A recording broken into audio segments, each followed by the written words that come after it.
This is the time I got into Bitcoin back in 2012 because I was living in Europe, and it got so bad that I was buying tinned food and a generator because I thought we were going to lose our banking system. Wow. Because everyone, I was living in Spain. Spain was forced to take a bailout of $19 billion. They didn't want to take it, and we thought we were going to lose the banks. Fed Chair Jerome Powell dropped hints that rate cuts will begin at the September FOMC meeting while addressing at Friday's annual Jackson Hole Symposium in Wyoming. A quarter-point rate drop by the Fed in September is widely anticipated by analysts as the beginning of policy easing. If renowned macroeconomist Raoul Pal is correct, central banks will be able to monetize the interest payments from last cycle and roll over their massive debts due to the subsequent fast increase in global liquidity.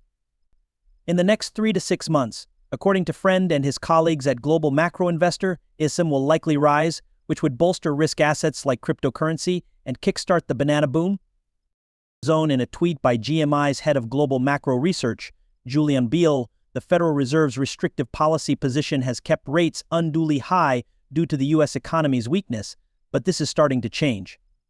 The dollar and 10-year bond yields, in particular interest rates, have fallen significantly as a result of cutting.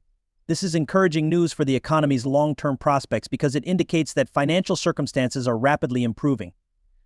Especially in light of the dollar's decline, risk assets such as cryptocurrency and cyclical equities should do well in the next 3 to 6 months as the ISM is expected to rise significantly.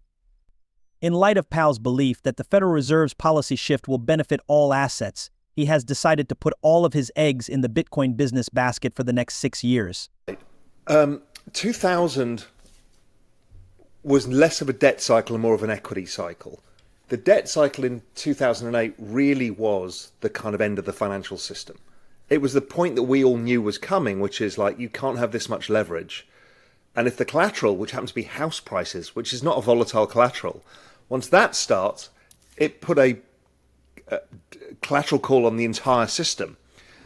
And faced with the entire blowing up of everything, they decided to stop it. Now, I don't think they quite understood what they were doing at that point. But then Europe had the same issue in 2012, 4 years later. This 4-year cycle. Then Europe, the governments couldn't pay the debt. Okay, now this was a sovereign crisis of giant nations. And Draghi said, I'll do whatever it takes. Right, and what that was, I will debase the currency to stop the collateral falling so we can shore up the system. Yeah, so this is the time I got into Bitcoin back in 2012 because I was living in Europe, and it got so bad that I was buying tinned food and a generator because I thought we were going to lose our banking system. Wow. Because everyone, I was living in Spain. Spain was forced to take a bailout of $19 billion. They didn't want to take it, and we thought we were going to lose the banks. Cyprus obviously lost its banking system. They took the money out of everybody's accounts. But what was interesting at that point, I went around the world trying to start the world's safest bank with a bunch of friends of mine, some family offices and stuff like that. And we had a private meeting with the DTCC and Euroclear and the New York Fed. Now, the DTCC and Euroclear, they're the custodians of the entire system. And Euroclear, I'd read somewhere, had to lend emergency money when Lehman went under, $50 billion. And so I asked them, I said, what was the collateral for that loan? And they said, oh, we had to use the positions from all of the members of Euroclear. And I'm like, is that customer or house account? Is it mingled? And they're like, oh, it's all mingled at our level. We have a claim on all assets. I'm like, okay. And then I spoke to the DTCC and I said, I spoke to Euroclear and said, what happens if Spain or Italy went bust? They said, then the entire collateral of the system is gone. And it's a total wipeout of everything. That's when I realized how important the government debt was. I asked the DTCC and the New York Fed the same question, and they said yes, they would lend if JP Morgan went under or something. They would lend money to the system, and they would take customer positions as collateral. I'm like, okay, so you don't actually own anything. And I asked the New York Fed, I said, what is the leverage in US Treasuries? And they said, we think Treasuries are levered up to 42 times. Wow. So there's 42 claims on the same asset if shit hits the fan. That's what they're scared of. And that, I think, they had the realization in 2012.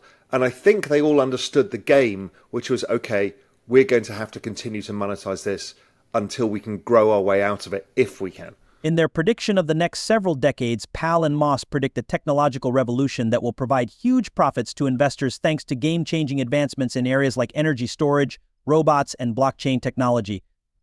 According to Pal, the exponential age will start in 6 years, and by then, robots and AI will have disrupted markets worldwide and permeated every industry. Artificial intelligence agents will quickly surpass even the most famous investors, according to Pal, who is certain that this will cause a complete shift in the markets. He further thinks that these AI agents would one day be able to pay for utilities and conduct inter-agent transactions using cryptocurrency. So there's a really important point. I asked them directly why they let Lehman go, but they didn't let AIG go. And they're like, nobody was using Lehman bonds as collateral. AIG were AAA and they were going to go to zero.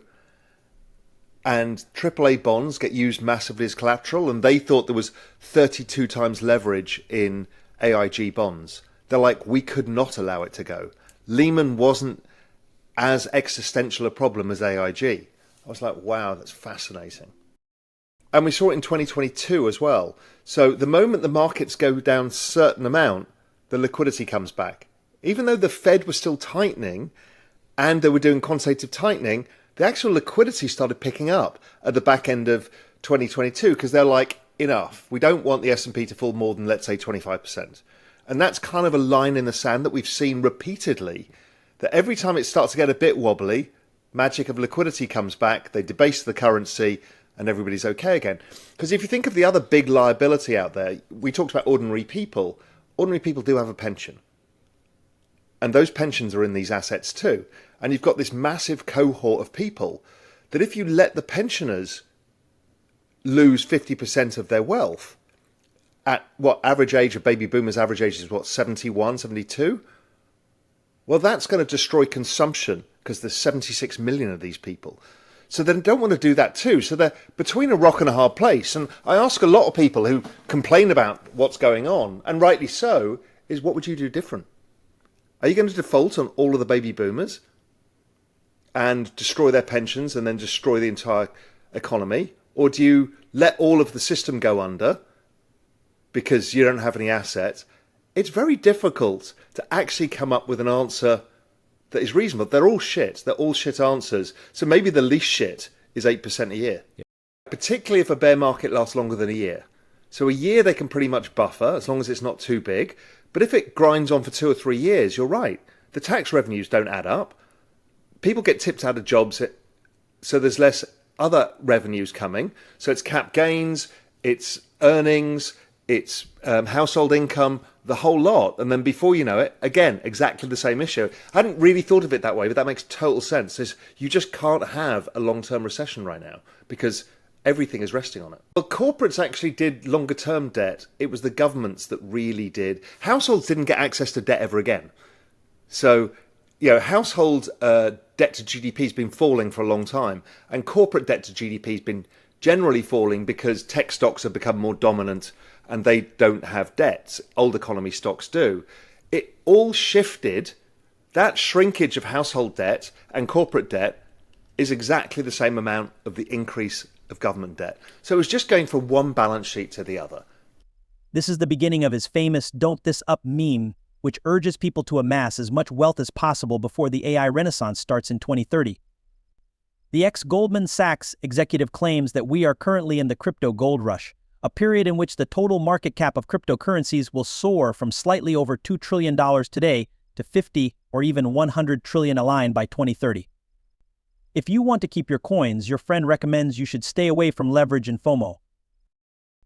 Make sure that your top 3 or 5 crypto assets own at least 90% of your total crypto holdings. Hold your coins in your possession or utilize multisig with a secure wallet.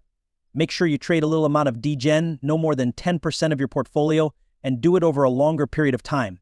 Horizon, expand your view and eliminate background noise. Be ready for market corrections, even in bull markets, and purchase the dip if you can. If you can do this and take advantage of the tremendous opportunities in the cryptocurrency business, you'll have enough money to weather the AI revolution and other disruptive technologies.